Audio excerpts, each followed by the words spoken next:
Okay, so the first page in the packet that you should have gotten this week is on the active and passive voice. So these are some grammar exercises.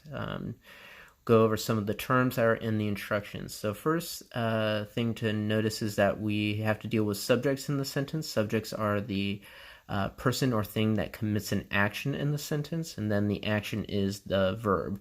So we have the active voice, and then we have a sentence that's written in the active voice. Maddie won the all-around student achievement contest. Okay, Maddie is the subject, it's who the sentence is about, and then the action that she committed was won. All right, in the passive voice, the subject receives the action expressed by the verb. Okay, so the passive voice sounds a lot more different, and usually the verb comes towards the end of the sentence.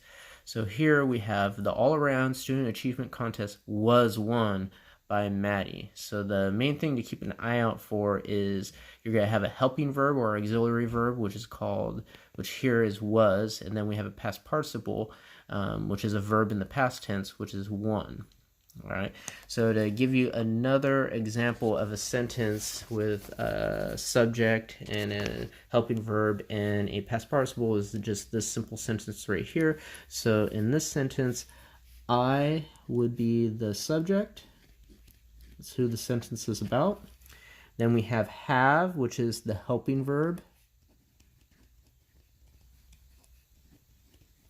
And then we have been, which is the past participle, which is just basically a verb that is in the past tense. So this is the past participle for to be. So that's the verb. The verb is to be. Been is the past tense of to be.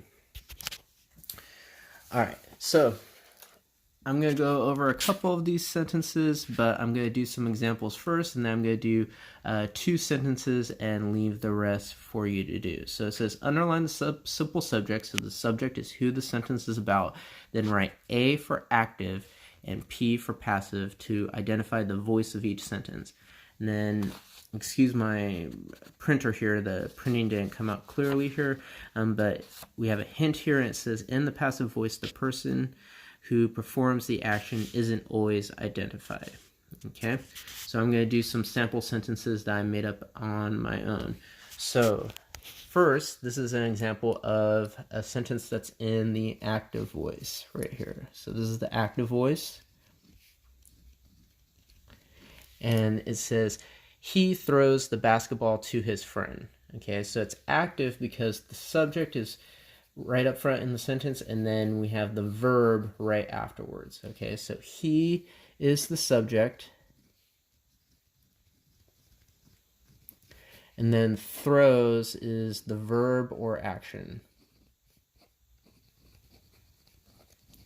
Okay, now if we were to write this sentence in the passive voice, it would look like this. This is passive voice. Okay, the basketball was thrown to his friend. Okay, so here we have thrown, which is the past participle.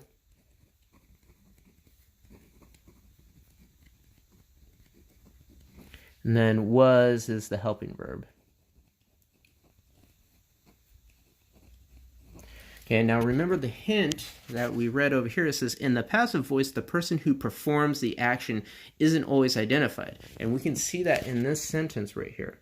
All right, it says, the basketball was thrown to his friend. We have no idea who threw the basketball, okay? Here it identifies a person. It says he, but it just says the basketball was thrown to his friend. So we don't know who threw the basketball to his friend. It could have actually been...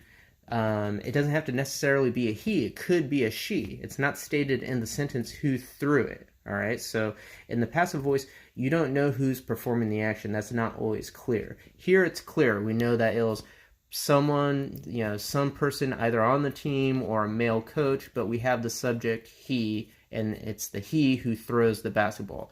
Here we don't know. It's ambiguous, and ambiguous means that it has multiple meanings.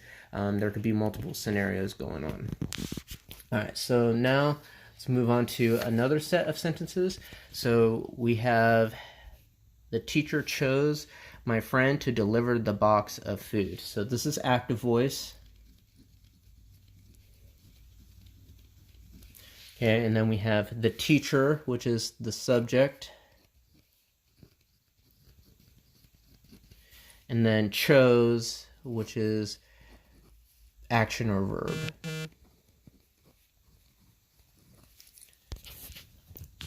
All right, now, next sentence.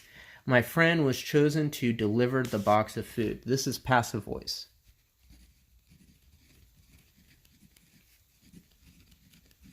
Okay, my friend was chosen to deliver the box of food. So was is the helping verb.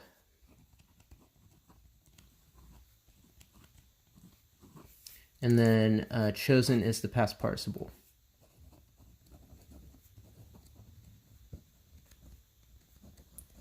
Now, the reason why this is passive is because we have that helping verb, we have was, and then we have that past participle, and then again, we don't know who did the choosing. It just says, my friend was chosen to deliver the box of food. It could have been the teacher. Here it's clear. We are told that it was the teacher who chose the friend, but it says, my friend was chosen. It could have been someone else. It could have been a counselor. It could have been the principal. It could have been a coach, but it's not stated. So it's in the passive voice, and we know what's happening, but we're not given all the details. All right, so then finally we'll do two more samples. Okay, so Max wrote the report. Okay, this is active. And then the report was written by Max. So was is your helping verb. Written is your past participle.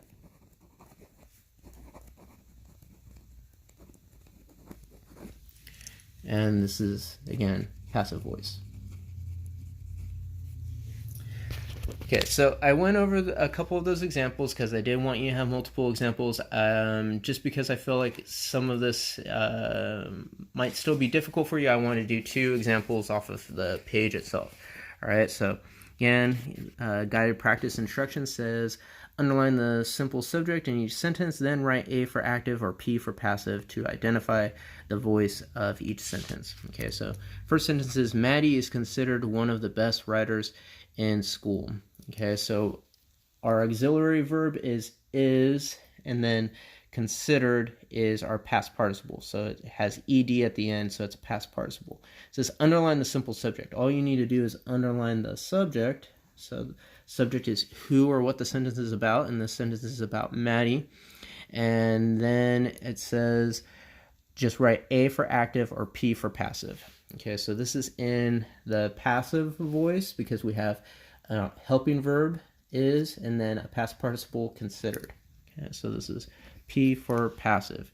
All right, next sentence is, she writes amazing articles for the school newspaper. Okay, so our subject is she, and then here we just have writes. Okay, and that's in the present tense. There's no helping verb. We just get that one verb, writes. Okay, so this is going to be active voice. And to just go back to our examples, this is an active voice sentence because it says he throws. All right.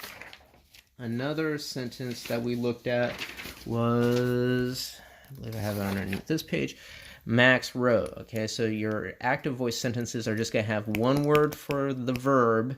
It's not going to have like is or have. It's just going to be one word, and the subject is always going to be up front, and it's telling you who's doing the action. And then the other example was the teacher chose. One word for our verb, and then we get the rest of our sentence. So that would be, if this still isn't clicking for you, I would just be paying attention to how many words are explaining what's going on in the sentence. How many words are telling us the action of the sentence.